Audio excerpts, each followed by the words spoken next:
अस्सलामुअलैकुम। ये वो कोड है जो हमने लास्ट वीडियो में देखा था। मैंने कहा था कि इसको मैं नेक्स्ट वीडियो में एक्सप्लेन करूंगा, तो इस वीडियो में सिर्फ इसी कोड की एक्सप्लेनेशन होगी। अगर आप में से किसी ने प्रीवियस वीडियो नहीं देखी तो यहाँ मैं ऊपर आई के बटन में उस वीडियो का लिंक भी दे दूंगा और उसी वीडियो का लिंक डिस्क्रिप्शन में भी मौजूद होगा। चलिए हम स्टार्ट करते हैं इस कोड की एक्सप्लेनेशन। इस कोड में मेनली जो लाइन है वो ये वाली है जिसमें हमने लिखा हुआ है this is my first program. Last video में जैसे मैंने बताया था, जो भी हम यहाँ सी आउट की स्टेटमेंट में लिखेंगे फिर उसको हम जब रन करेंगे तो वही आउटपुट यहाँ पे नीचे शो होनी है। तो इस कोड में जो मेन लाइन है वो ये वाली है। अब स्टेप बाय स्टेप मैं आपको इस सारे कोड को एक्सप्लेन करता हूँ। हमारी मेन लाइन है, उसमें एक लिखा हुआ है सी आउट और फिर लिखे हुए हैं दो लेस के साइन या दो एंगल ब्रेसेस, 1 और 2। उसके बाद यहाँ पर हमने लिखा था this is my first program.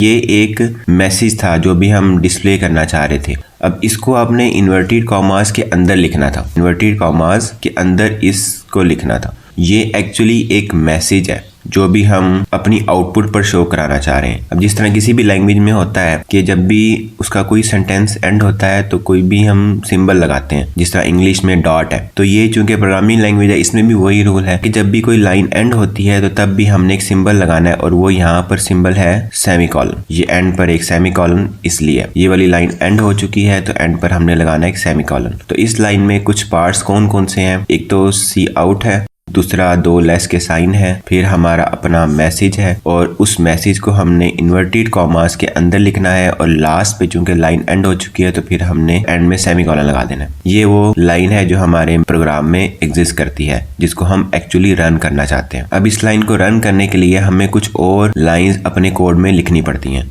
ये जो सी आउट है, अब प्रोग्राम को या हमारे सॉफ्टवेयर को इसके बारे में नहीं पता। अब इसकी डेफिनेशन फाइल में है जिसका नाम है आईओस्ट्रीम, जो ऊपर टॉप पे हमारे कोड में लिखा था। इसका मतलब बनता है I for input, O for output. Cout की डेफिनेशन इस फाइल में है। डेफिनेशन बनाते हुए जो वेरिएबल्स इस्तेमाल हुए हैं, जो ऑब्जेक्ट्स इस्तेमाल हुए हैं, उन वेरिएबल्स को और ऑब्जेक्ट्स को रीड करने के लिए भी कुछ फाइल्स हैं जिसके अंदर उन वेरिएबल्स का नाम किस तरह है, किस तरह उन्हें रीड करना है, किस तरह उन्हें ट्रीट करना है, इसकी डेफिनेशन भी एक और फाइल में मौजूद है जिसका नाम है स्टैंडर्ड लाइब्रेरी, STD। जो आपने कोड में देखा था उसमें लिखा हुआ था आईओस्ट्रीम की लाइन के बाद लिखा था STD। ये एक स्टैंडर्ड लाइब्रेरी है। इसमें हमने नेम्स लेने हैं, इन्हीं वेरिएबल्स और ऑब्जेक्ट्स के नेम्स। तो इसलिए लिखा हुआ था ऊपर नेम स्पेस।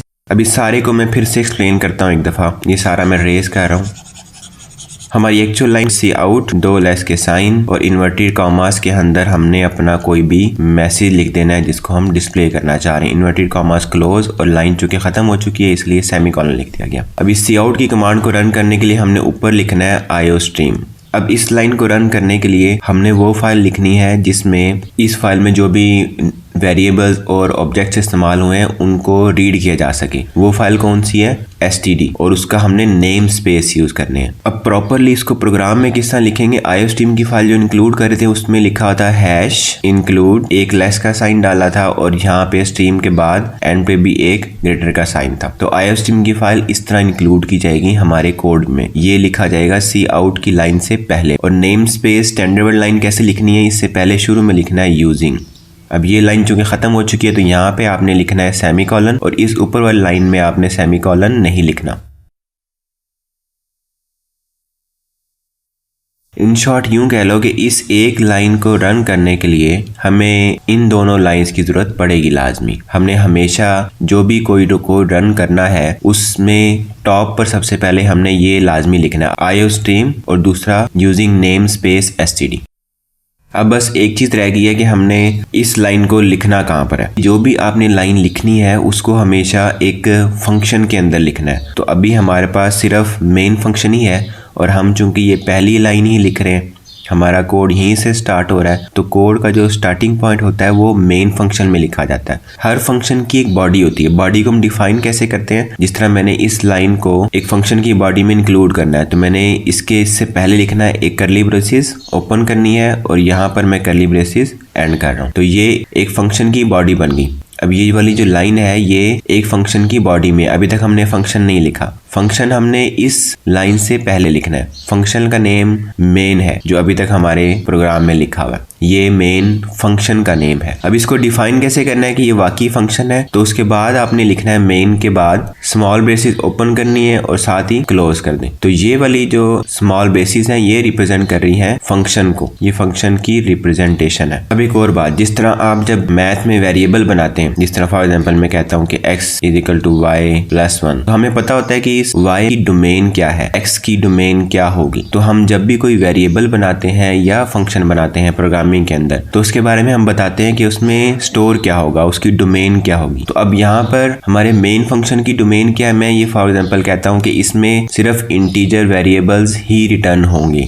वेरिएबल्स में हम बात करते हैं कि उसमें स्टोर क्या होगा, फंक्शन में हम कहते हैं कि वो रिटर्न क्या करेगा, मतलब जब वो फंक्शन खत्म होगा, उसकी बॉडी जब यहाँ पे एंड हो रही होगी, तो इस लाइन से पहले उसने रिटर्न क्या करना है। तो उसके लिए हमें एक और लाइन इंक्लूड करनी पड़ेगी जो प्रोग्राम में लिखी हुई थी, रिटर्न 0। जरूरी नहीं है कि हमने यहाँ पर 0 ही रिटर्न करना है, जरूरी बस ये है कि हमने चूंकि यहाँ पर इंट लिखा हुआ है, हमने ये बताया हुआ है कि इस मेन फंक्शन के जो डोमेन में चीजें आएंगी वो इंट टाइप की होंगी। इसको कहते हैं डाटा टाइप, कि इसमें जो डाटा आ रहा है, जो चीजें इसमें आ रही हैं वो किस टाइप की होंगी, किस डोमेन की होंगी। तो यहाँ पर आप रिटर्न के बाद कोई भी आप इंट लिख सकते हो, आप 1 लिख सकते हो, आप 2 लिख सकते हो, 3 लिख सकते हो या सो ऑन, कोई भी आप इन टाइप का डाटा लिख सकते हो। उम्मीद है ये सारा समझ आ गया होगा। हम देखते हैं अपना कोड। अब ये हमारा कोड था, इसमें ये काउट की लाइन लिखी हुई है, ये #include iostream.h, और उसके बाद हमने लिखा है यूजिंग नेम स्पेस std, फिर हमने लिखा इंट मेन और फिर स्मॉल ब्रेसेस ओपन कर रहे हैं, और ये हमने फंक्शन की बॉडी के लिए 2 कर्ली ब्रेसेस लिखी हुई है, और इसी एरिया के अंदर हम अपना कोड लिख रहे हैं क्योंकि ये उसी बॉडी का हिस्सा है। प्रोग्राम में एक चीज और भी है, इसमें यहाँ पे हर लाइन की नंबरिंग दी हुई है। ये इसलिए जब भी हमारे पास कोई भी एरर आता है इस कोड में, ये सॉफ्टवेयर बताता है कि कौन सी लाइन नंबर में एरर आ रहा है, तो ये हमें खुद से लिखना नहीं पड़ता बल्कि ये ऑटोमेटिक लिखा जाता है। जैसे फॉर एग्जाम्पल मैं यहाँ पर क्लिक करता हूँ और फिर मैंने यहाँ पर एंटर प्रेस किया, तो देखें एक 5 नंबर लाइन फिर से क्रिएट होगी और बाकी लाइनें ऑटोमेटिकली नीचे चलेंगी। तो कोई भी लाइन हम कहीं भी लिख सकते हैं बाद में, जरूरी नहीं है कि हमने एक दफा कोड लिखा है तो हम दरमियान में कहीं नहीं लिख सकते। तो मैं यहाँ पे क्लिक करता हूँ, तो फिर एंटर प्रेस करता हूँ, तो यहाँ पर एक स्पेस बन गई है। अब यहाँ पर भी आप कुछ भी लिख सकते हैं। ये जो मैंने स्पेसेस बनाई थी, ये फिलहाल मैं इसको रिमूव कर रहा हूँ।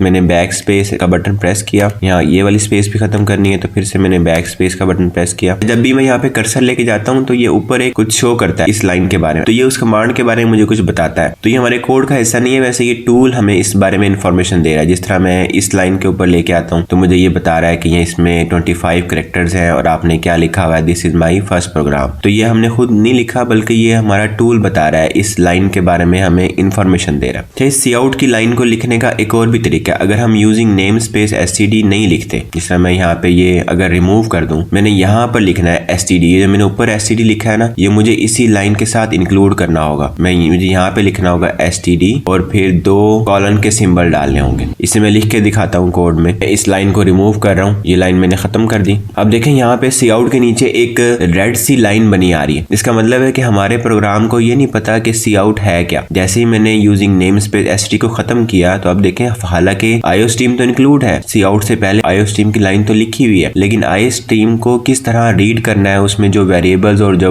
ऑब्जेक्ट्स इस्तेमाल हो रहे हैं उनको पढ़ना कैसे है, उसके लिए जो फाइल थी वो हमने रिमूव कर दी। तो अब काउट को ये प्रोग्राम, ये सॉफ्टवेयर नहीं पढ़ पा रहा। तो यूजिंग नेम्स पे std के बगैर भी हम इस लाइन को रन कर सकते हैं, लेकिन हमें काउट से पहले std लिखना होगा और उसके बाद 2 कॉलन के साइन। तो अब देखें वो जो रेड कलर की लाइन थी काउट के नीचे वो खत्म हो गई। तो यूजिंग नेम्स पे std की बजाय हम इस तरह भी लिख सकते हैं कि हर काउट से पहले जितनी आपने काउट की लाइन लिखी होंगी, हर काउट से पहले आपने लिखना है std और 2 कॉलन के साइन। इसका शॉर्ट हल यही होता है कि हमने हर काउट से पहले अगर लिखना है तो हम ऊपर बस लिख लेते हैं यूजिंग नेम स्पेस std। तो आप दोनों में से कोई भी तरीका अडॉप्ट कर सकते हैं। अब इस प्रोग्राम को हम रन करके देखते हैं। राइट टॉप पे एक बटन बना हुआ है हमारा रन कोड का, तो जैसे ही मैंने रन का बटन क्लिक किया तो नीचे देखें एक और लिखा आ रहा है, this is my first program. ये जो एक पहले लिखा हुआ, ये पहले जब हमें प्रोग्राम रन किया था तो उसकी दफा दफा में आया था। अभी हमने जो रन किया तो उसकी दफा में नीचे आएगा। जिस तरह फॉर एग्जांपल मैं अगर इस प्रोग्राम को फिर से रन करता हूँ तो फिर तीसरी दफा भी आना चाहिए। फिर से मैंने रन कोड पे बटन पे क्लिक किया तो नीचे देखें एक और दफा आ रहा है this is my first program. एक और दफा मैं प्रेस करता हूँ फिर 4 टाइम आ रहा है। मतलब जितनी दफा भी हम कोड को रन करते रहेंगे तो ये लाइन बार बार आती रहेगी। इसको भी हम रिमूव कर सकते हैं। अब मैं चाहता हूँ कि ये जो पुराने वाले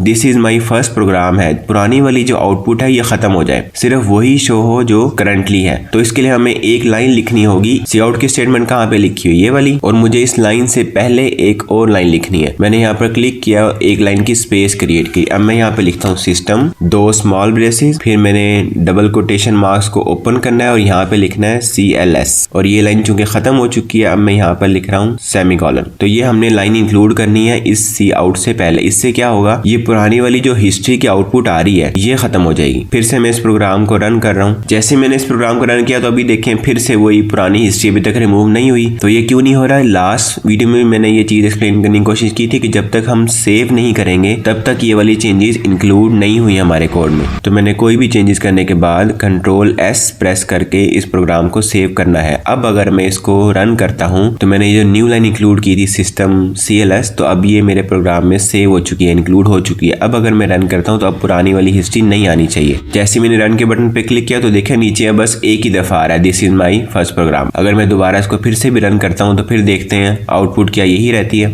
मैंने फिर से रन के बटन पे क्लिक किया तो अभी देखें प्रोग्राम रन हुआ, लेकिन पहले प्रीवियस वाली आउटपुट रिमूव हुई, उसके बाद न्यू वाली शो होगी, क्योंकि हमने सी आउट की स्टेटमेंट से पहले लिखा हुआ है कि पहले पुराने वाला सारा सेक्शन रिमूव कर दो, उसके बाद ये वाली आउटपुट आपने डिस्प्ले करनी है। अब मैं ये चेंज करके देखता हूँ, this is my first program की बजाय मैं कुछ और लिखता हूँ ताकि कंफर्म हो जाए कि वाकई प्रीवियस वाली आउटपुट रिमूव भी हो रही है नहीं। फॉर एग्जाम्पल मैं यहाँ पे लिखता हूँ न्यू प्रोग्राम। फिर से मैंने Ctrl+S प्रेस करके प्रोग्राम को सेव किया, then click on run code button. जैसे मैंने रन कोड के बटन पे क्लिक किया तो नीचे देखें आउटपुट पे क्या आ रहा है, न्यू प्रोग्राम। अब this is my first program वाली लाइन रिमूव हो चुकी है, अब ये वाली लाइन आ रही है। लाइन को रिमूव करने का एक तरीका ये भी है कि हम इस लाइन को कमेंट कर सकते हैं। फॉर एग्जाम्पल मैं इस लाइन को कह रहा हूँ कि फिलहाल हम खत्म करते हैं, तो कोड को चेक करते हैं कि हमारा वाकई सही वर्क कर रहा है कि नहीं। तो मैंने इस लाइन से पहले 2 फॉरवर्ड की स्लैशेस डाल दी हैं। अब ये लाइन हमें कोड में तो नजर आ रही है लेकिन एक्चुअली ये प्रोग्राम का हिस्सा नहीं है, इसे रन नहीं किया जाएगा। अब फिर से मैं Ctrl+S का बटन प्रेस करके प्रोग्राम को सेव करता हूँ और रन के बटन पे क्लिक करता हूँ। तो 2 न्यू प्रोग्राम की लाइन्स हो रही है, एक वही जो पुराने वाली थी और एक अब जो हमने रन किया है। हालांकि सिस्टम CLS लिखा हुआ है लेकिन ये कमेंटेड है इन 2